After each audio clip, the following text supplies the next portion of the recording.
நீதிமொழிகள் 3:3 சொல்கிறது, கிருபையும் சத்தியமும் உங்களை விட்டு விலகாதிருப்பதாக. சத்தியத்தை அறிவீர்கள், அந்த சத்தியம் உங்களை விடுதலையாக்கும். அடியேனுக்கு தேவரீர் காண்பித்த எல்லா தயவுக்கும் எல்லா சத்தியத்திற்கும் நான் எவ்வளவேனும் பாத்திரன் அல்ல. கர்த்தர் இரக்கமும் கிருபையும் நீடிய சாந்தமும் மகா தயவும் சத்தியமுள்ள தேவன். அவர் நியாயக்கேடு இல்லாத சத்தியமுள்ள தேவன். அவர் நீதியும் செம்மையும் ஆனவர். தேவனுடைய வார்த்தைகள் சத்தியமும். உம்முடைய சத்தியத்திலே என்னை நடத்தி என்னை போதித்தருளும். நீரே என் இரட்சிப்பின் தேவன்.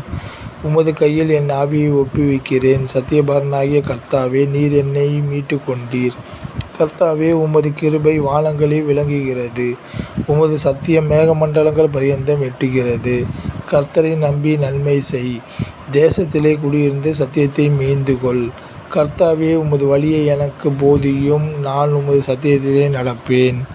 இப்பேற்பட்ட சத்தியத்தின் தேவனாய நம்மை ஆசீர்வதிப்பாராக. தேவனுக்கே மகிமை உண்டாவதாக. ஆமேன்.